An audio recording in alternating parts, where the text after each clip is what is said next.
Jung posited that within each of us as individuals, there is a part of us that we repress. And there are feelings that we have, ideas that we have that we keep down, we push out of our consciousness.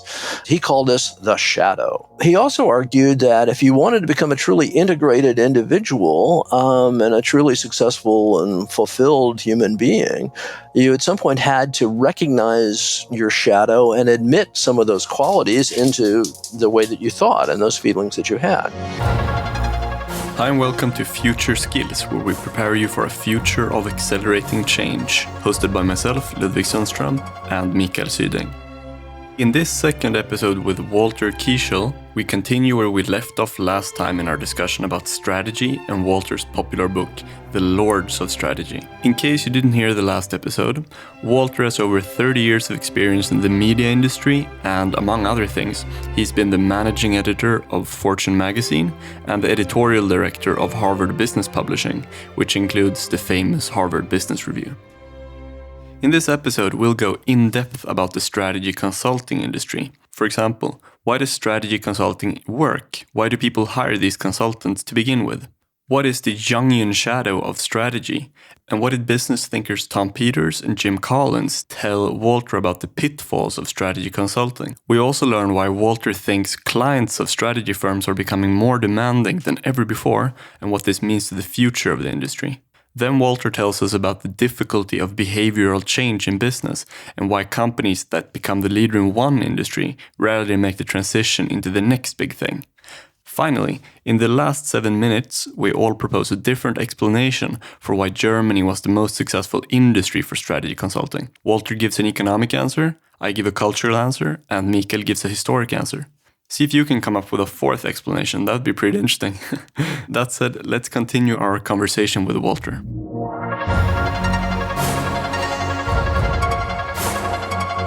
Does strategy consulting still work? And in that case, why?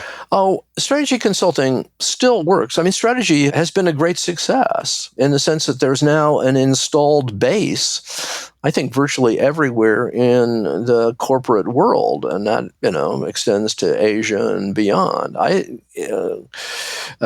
challenge you to go find a chief executive officer of a company of any size, whether in Europe, the United States, South America, China, Taiwan, Australia, and ask them the question, does your company have a strategy?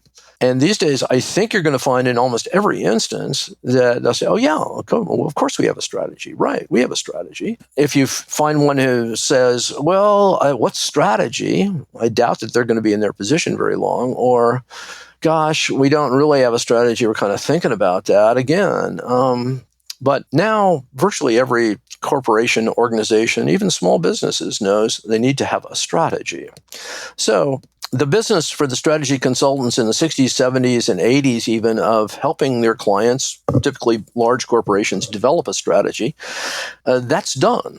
And they can go in and help them change the strategy or adapt it. But if you talk to the people at Bain and BCG and McKinsey about their strategy practice, they'll honestly, and they're honest with you, they'll tell you that only a small percentage, probably less than 10% of the work they do these days is actually what they would describe as strategy work. And that may be for new businesses that the company is starting up or something.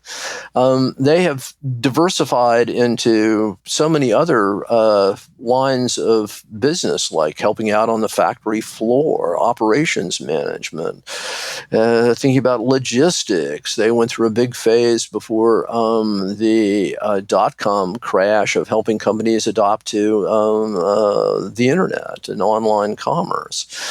So strategy is still a part of their portfolio, and those three firms still pride themselves on being strategy firms and the strategy firms.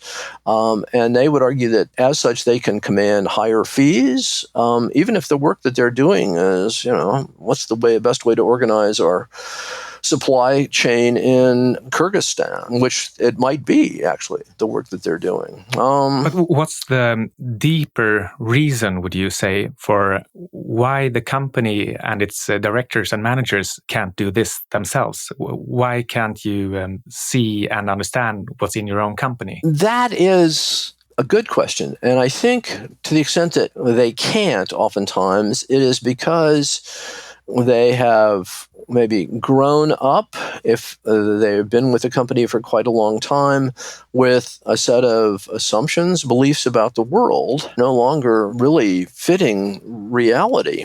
And so they need someone to come in and provide them with a fresh perspective on it. And then when they have that fresh perspective, they can think about strategy. Though these days, as I think I talk about in the book, there are more and more chief executives who've have either been strategy consultants themselves or have studied strategy in business school, which they began offering courses in the 80s and 90s. But it is true that being in an organization, to some extent, kind of constrains your worldview.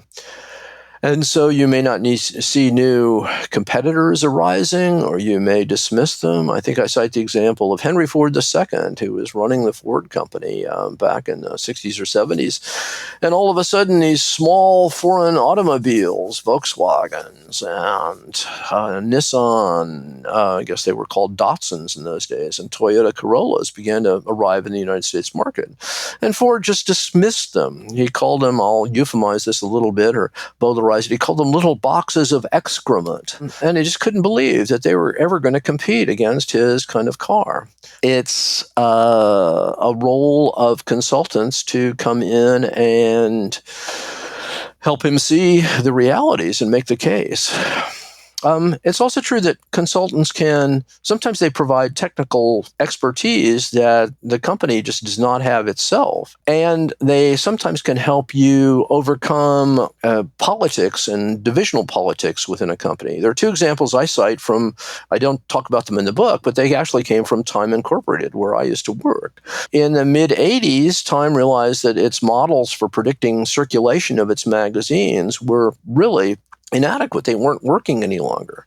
So they went to try to build more sophisticated models, and they found that they just didn't have the people in the building to do that. So they brought in the Boston Consulting Group, whose consultants designed a complete new model for predicting and managing the circulation of all the magazines. And in fact, it was so good that the company ended up hiring the two Boston Consulting consultants who were the head of the projects and installing them as the head of circulation. And then there was another, Time Inc. had many different magazines, but they typically didn't want to cooperate with one another on certain things like selling advertising.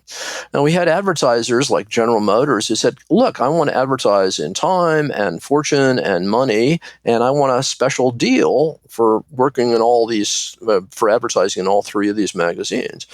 And essentially the people at Time and Fortune and Money on the business side would say, oh, well, no, we can't do that. We're not doing that. We're not. The Boston Consulting Group came in, they worked with the head of the magazine division, and they came up with something called the Maxi Plan, which enabled advertisers to buy advertising at a reduced rate in all three or four of the publications. And it was very successful. But I think only with consultants coming in and kind of knocking the heads together of the different division or magazine heads and sort of forcing them to embrace that kind of comprehensive and integrative plan, was the company able to do that. Right. So those are two success stories, you might say. But on the other hand side, like you said before, a lot of the people in management and also CEOs have a background from different types of consulting. So they've been on the other side of the table. Do you think that makes it harder for future consultants to basically sell their services? I think it does. I mean, certainly the clients are much more demanding. These days, from what I hear from strategy consultants or just consultants in general, is that if in the mid 60s or 70s, you could sell a project that was something like, well, let us help you develop a strategy and we think it'll take 6 months or something. Nowadays, the CEO says, I want to know, I want a project that will tell me exactly why we are selling 20% fewer toasters in Northeast Brazil than we were 2 years ago. And I want the results of that within 6 weeks on my desk. So much more focused, much more demanding, much clearer, and to some extent more detailed. It's also true that one of the things that's happened is, of course, the rise of big data and databases and information that consultants in the 60s and 70s would have they had to scramble for and take weeks to find and get, now is available with a few keystrokes on the computer from systems that record all your financial information or your customer information. So that is another a way in which businesses that consultants were doing in the 70s and 80s now have really been supplanted or at least augmented by high technology. I have one question about the growth share matrix here, but it's not specifically, before we get into, like you were saying now, in the 80s and so forth, you didn't have a sophisticated information gathering tools, and you didn't you couldn't really model the data in a way that made it simple enough to work with for the top management. And that's kind of where the growth share matrix comes in, if I understand it correctly. That's true. That's exactly right.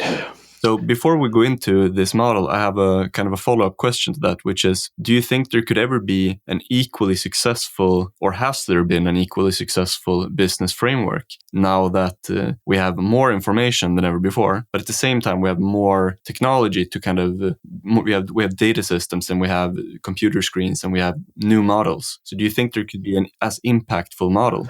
I think there probably are. I think there are probably these days called algorithms. I think there are many more of them out there. I don't think there's probably one algorithm or model that is as central to everyone's experience as the growth share matrix was to strategy back in the day. And I don't think that we're going to see a sort of transcendent or model or theory that is going to bring together everyone's thinking on business, just because there is so much different kinds of thinking going on in so many different places and that's probably okay, probably a good thing. You know, I tell the story in the book because I reported it and heard it from all of the consulting firms, including not just the strategy firms. Back in the 60s or 70s, one of the great questions that they would use in talking to potential clients was saying to the CEO, do you know how much profit you make? Do you know who your biggest customer is across all your divisions? And do you know how much profit you make from that customer? And the CEO would oftentimes scratch his or her head and say, oh, gosh, now that you mention it, I guess I don't. So the consulting firm would send in a team of 40 blue-suited MBAs. It would pore over all the company's accounting data from the different divisions. And then, after 6 months, they'd present the results. I was sitting in a bar in Cambridge, Massachusetts, 10 years ago, and SAP, the software firm, was having a regional meeting. And I was talking to one of the SAP sales agents, and I said, well, what are some of the questions that you ask or you propose to people, potential clients? And they said, well, one of them is, we ask them, do you know how much profit you're making from each of your customers and how big they are? Because once you install an SAP system, we can give you that information with just a few keystrokes on the computer. So, that kind of information is much more information on costs, competitors, and customers, much more readily available. And now there are companies need to develop the frameworks or the algorithms of their own to parse and decide how best to use that information. But that's really the fundamentals of strategy consulting, right? To do the analysis on costs, customers, and competitors. Yes, it really is. And that's one of the reasons I argue that strategy before the 60s and 70s really didn't exist. So people talk about, oh my goodness, businesses must have had strategies. Well, no, not necessarily. And even the word strategy wasn't wasn't much used about businesses before the 50s and 60s. But it was the strategy frameworks that gave you an integrated way to look at your costs, your customers, and competitors, how they related to one another. If you were going to be the low-cost producer, then you were likely to face competition from these other low-cost producers, and you were likely to sell to this set of customers.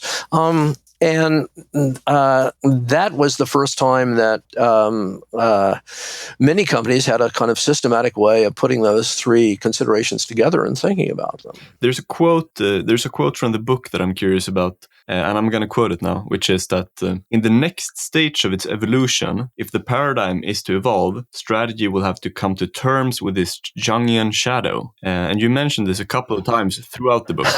Right. Could you explain what this means? Sure. It's a reference to the work of the Swiss psychologist. You're probably familiar with Carl Jung, or Jung. You can pronounce it better than I. And Jung posited that within each of us as individuals, there is a part of our personality, or there's a part of us that we repress. There are feelings that we have, ideas that we have that we keep down, we push out of our consciousness.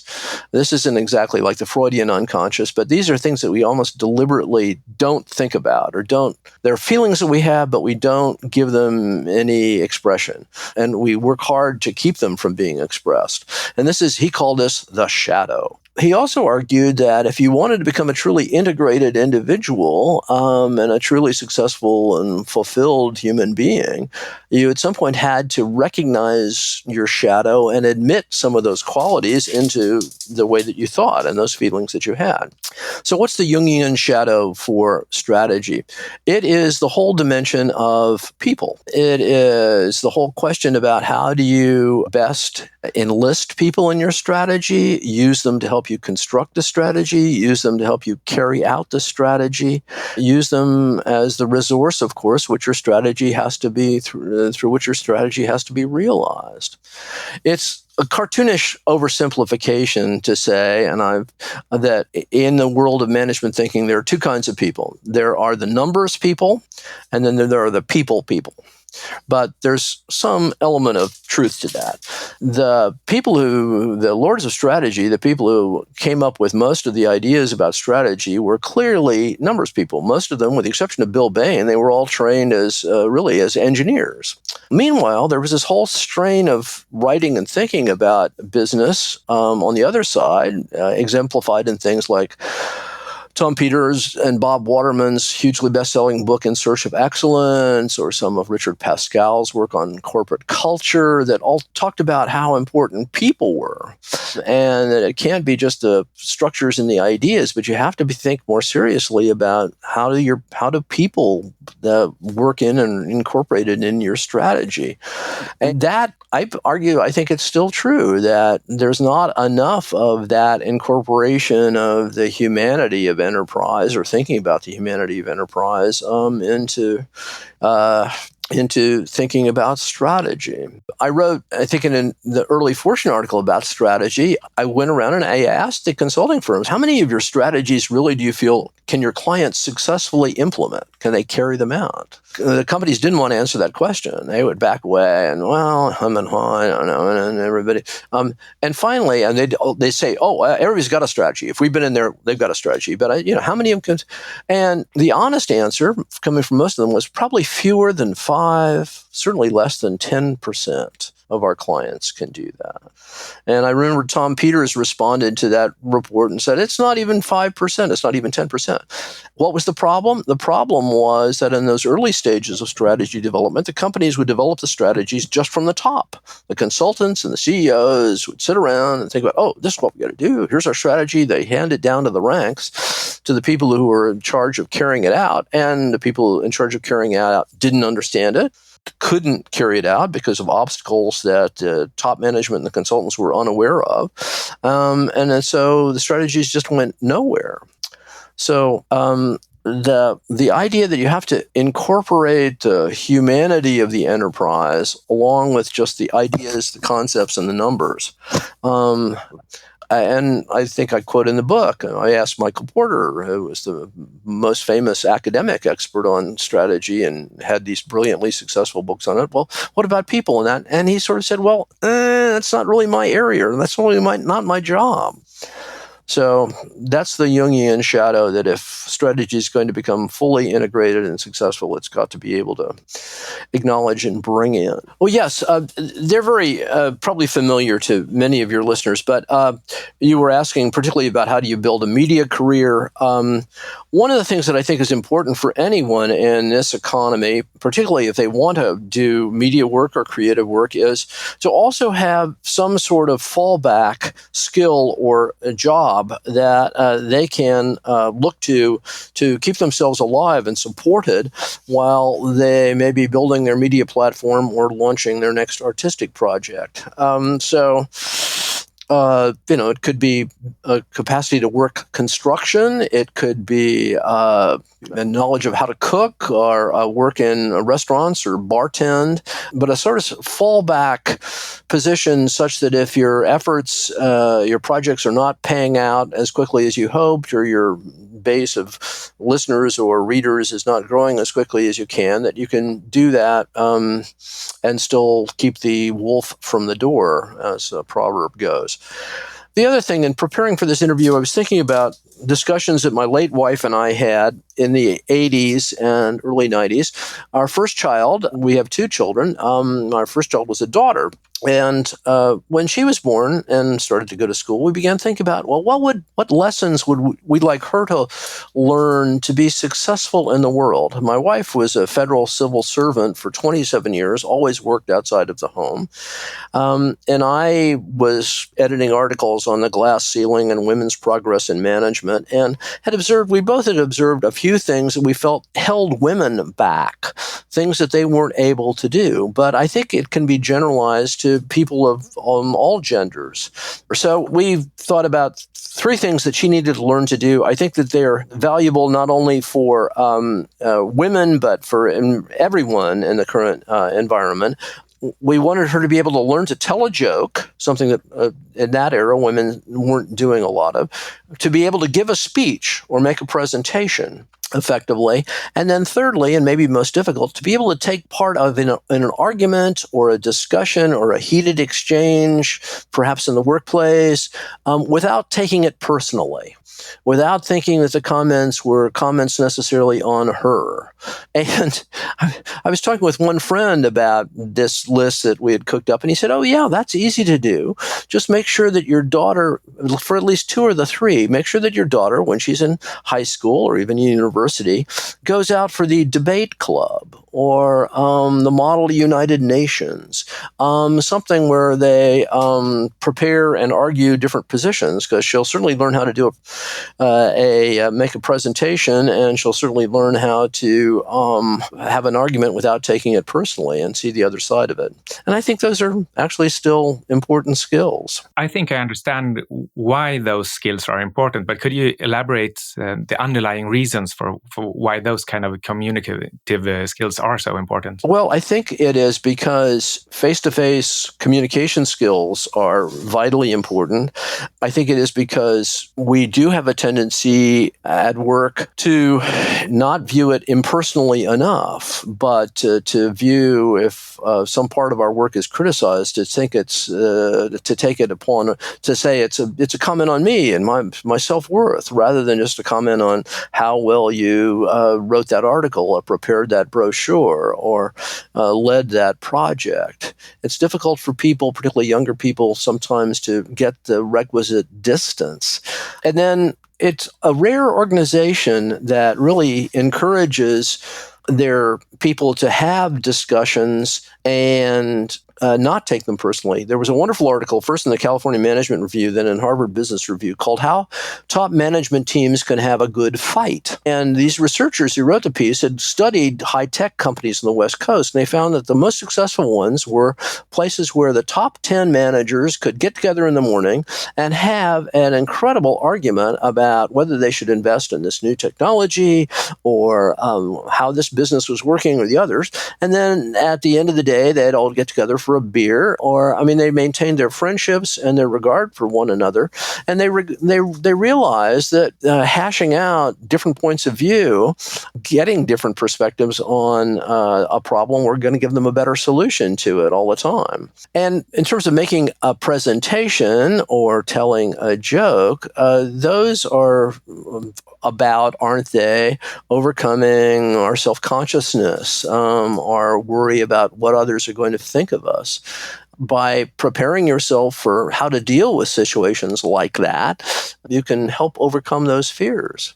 It's interesting, in the 80s and 90s in the Harvard Business Review, the articles that people were most interested in were on strategy. In the late 90s, early 20s, it was about leadership. That's less clearly defined. But in the aughts, it became articles on face-to-face management skills, how to have a difficult conversation, how to have an important conversation with people. And anybody who's working in an organization or with others should really be thinking about, how's the best way to have a conversation, listen to other people, hear their ideas, but also to find common ground and be able to put my own ideas across. That's a good advice in itself, to find common ground before jumping straight to disagreeing. It is, absolutely. I always found in my own discussions in managerial work that if we were discussing some idea perhaps that I had and my colleagues would ruthlessly criticize it and really destroy it, that the best way to move the conversation forward was to ask them, well, please give me a better idea. You can't just leave it at the criticism. Asking questions is almost always better than issuing diktats or commands. Yeah, that brings us back to what you said about editing earlier, that you shouldn't cross out things, but rather ask a question and they will take care of it themselves. Yes, right, exactly. And they'll probably come up with something better than anything that you would have proposed. So I have two more questions about your book, Lords of Strategy. And the first question here is, what was the capabilities approach to strategy?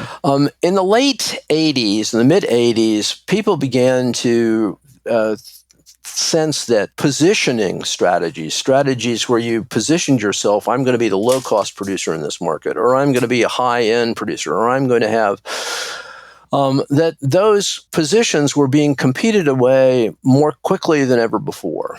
And it was true that the industry leadership in a particular industry would change hands or be supplanted in a matter of 18 months rather than 3 to 5 years, which it would have been years before. So they began to think about, well, what would be more enduring?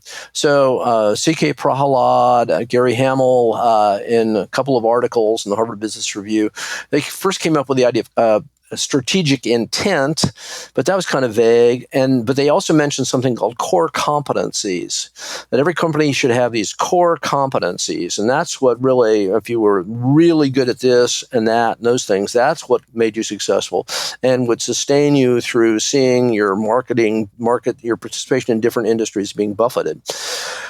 Capabilities was kind of the Boston Consulting Group's gloss on core competencies. It was an argument that, yes, you needed, but they couldn't just be like tactical competencies. They would include things like capabilities like your brands, or your ability to put together a whole marketing concept.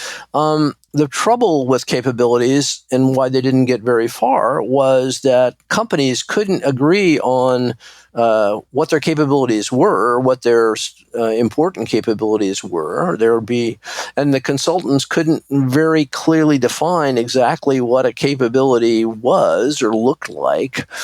And so it was unlike a growth share matrix or an experience curve. It didn't have the kind of crispness and definition that enabled it to be put to work fairly readily. So first, it's a harder concept to sell, but also because it's more abstract. But then also assuming that you had sold the concept, it's also harder to implement because... Exactly. Pardon me. How do you build up these capabilities? And again, that was a place where strategy ran into the problem of its Jungian shadow, because capabilities have to inhere in people. And if you're not having ways to think about them and the resources that they bring to the issue, then you're really going to be muddled in thinking about your capabilities. So at the core of that, it comes down to behavioral change, and that's very hard. It is very hard. Behavioral change is tough. I think I wrote a little bit about this in The Lords of Strategy, but I remember in my journalism at Fortune doing articles on corporate culture and how that could make behavioral change very tough. And the question I would pose to people is, what businesses can we identify where the company was in one business solidly and successful in that business, and then they made the transition into the next generation business? There's a wonderful book in one of the books by the McKinsey consultants on change about they put the list of who was most successful in developing vacuum tubes, and those three companies. And then you look at the companies that were most successful with transistors. Then you look at the companies that are most successful with microprocessors, and there's almost no overlap. Nobody who could make the jump from being a great vacuum tube company to being a great transistor company. And I would ask consultants and business people, can you identify some companies that have made this kind of change? And almost no one could. And in a few examples of companies that had done it, they had essentially had the same top CEO or maybe top 2 or 3 people, but they'd replaced everyone else in the company, because if they were going to go from being a cable television company to a media company, they had to get a completely different crew of people, which is another indication, as you said, that behavioral change is so difficult. Right. So you have to put in order to create a new culture, you basically have to have new people. Right. But would IBM be an example of a company that has sustained and reinvented itself many times over without having to fire too many people? In some respects, that's true. But the work of change at IBM is by no means finished. I mean, IBM was, its great success was as a mainframe computer provider. It famously missed the market in personal computers, let Microsoft be the developer of the software there, and lost that part of the franchise. Has tried to go on and reposition itself as kind of a service company. This is IBM. But I don't think that it occupies the same preeminence or success or trajectory of success that it once did when it was thought of as the most successful and best managed company in the world. All right. As kind of a follow-up to the difficulty of behavioral change, you write in the book that Germany has been the biggest market for strategy consulting. And I'm wondering, first, why? And then I have some thoughts of my own. Yes, I'd like to hear your thoughts. You probably know more about it than I do. I think that may be a somewhat dated perception. That was certainly true in the early days of strategy consulting in the 60s, 70s, maybe even in the 80s. And the usual explanation, I mean, at the one point, I think McKinsey and BCG each had something like 7 offices in Germany, and there were no other countries in which they had that many offices. The usual explanation given is that up until then, Germany had extraordinary education in engineering. It didn't have any particular higher education in terms of management. Didn't have any business schools, in effect. And that, to some extent, the engineers who ran not only the Mittelstand companies, but the larger German enterprises didn't have the sort of support of cadres of people like MBAs to help them do analysis and to think the kinds of thoughts that the strategy consultants wanted to help them think. But I think the situation may have changed now a bit, but I'd be very interested in your take, and you probably have a better explanation of why. Okay. Okay, so you're basically putting forth an economic argument that the economic conditions were such that it simply made sense. You could kind of say that the invisible hand just made that push.